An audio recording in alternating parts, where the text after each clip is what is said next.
Hello guys! Welcome back to my YouTube channel. So for today's video is gagala kami, papunta kami ng Ocean Park. So bago ang lahat, maganda dito ang aming tinutulugan. Dito lang yan sa Parañaque. So affordable lang po siya. So ito talaga kami palaging magstay pag dumayo kami or pupunta kami dito sa Maynila. So samahan niyo po kami sa aming gala for today. See you guys!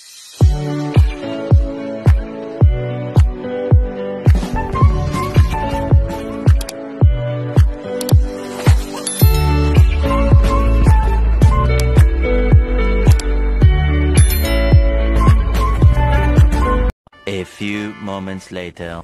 Ayan, nandito na kami. So, napakaganda. So, this is our first time na pumunta rito sa Ocean Park.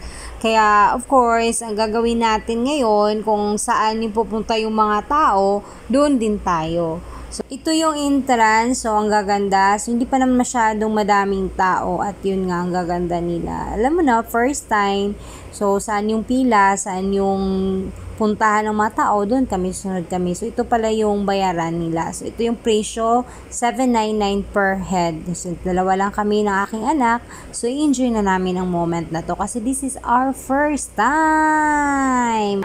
Tapos na kaming nagbayad. At ito na nga is, andito na kami sa entrance. So, dito kami papasok sa Oceanarium. Ang ganda.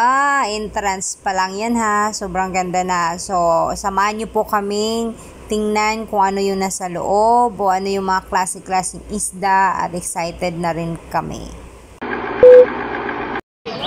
So, andito na kami sa loob. Actually, hindi pa to sa loob talaga.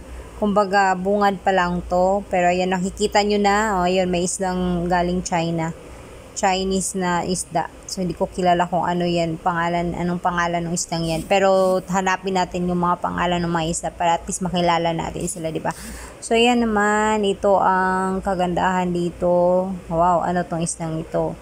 Saan kaya itong pangalan na to? Malaki eh. Ayan, ito pala yung pangalan niya. So, aywan ko ba? Ano bang klaseng isda yan? So, ito naman yung ano sa bungad pa lang to siya. So meron pa talaga tayong papasukan dito at ito yung daan papunta sa loob. So papasok tayo dito para makikita natin yung maraming isdang ano pa mang makikita natin doon sa loob. Ayan, ito siya yung kanilang parang forest lang ang dating, pero ang gaganda in fairness ha. Ayun. Dito pa lang sa bungad, sobrang ganda na at pwede ka nang mag-picture dito at ang dadami na rin makikita ang iba't ibang isda. So, nasipaglakihang mga isda dito sa aquarium. So, of course, doon naman sa loob, makikita mo yung pinakamadami kasi nandun talaga yon. At yun ang titingnan natin. So, ito yung mga pangalan ng mga isda na hindi ko kilala yung mga isdang to. Pero, in fairness ayan, kaganda nila nakaka-amaze talaga na yung isdang ito na parang nakikita mo lang doon sa libro, nababasa mo lang, pero yun nakikita mo na ngayon. Isang harap-harapan na. So, yan. Tingnan natin kung anong mga klaseng isda. May mga pangalan naman sila, pero yun na nga is medyo mas ako doon sa tinitingnan sila kaysa basahin ko pa yung anong klaseng nila. Ganun lang ako Tingnan ko na lang, nakaka-amaze na. So, basahin na lang natin yan mamaya. Sige. Papasok na kami. So, ayan na. Dito yung entrance. So, tingnan natin yung kagandahan sa loob. Wow. Yun na yun, So, ipakita ko lang sa inyo kung ano yung mga klaseng isda o mga ano pa ba tong nilalang dito sa loob. At yun, makikita natin. Sobrang ganda nila.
So, andito na kami ngayon sa taas. Yun na nga, umakyat kami dito. Marami na naman daw tanawin dito. So, ayan, tingnan natin kung ano pa ba yung makikita natin dito. At samahan nyo po kami. So, andito kasi yung yung penguin. So, tingnan natin.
Ayan, sa wakas, natapos na rin yung aming paglalakbay, ang aming tour sa Ocean Park. Sobrang ganda, wala akong masabi.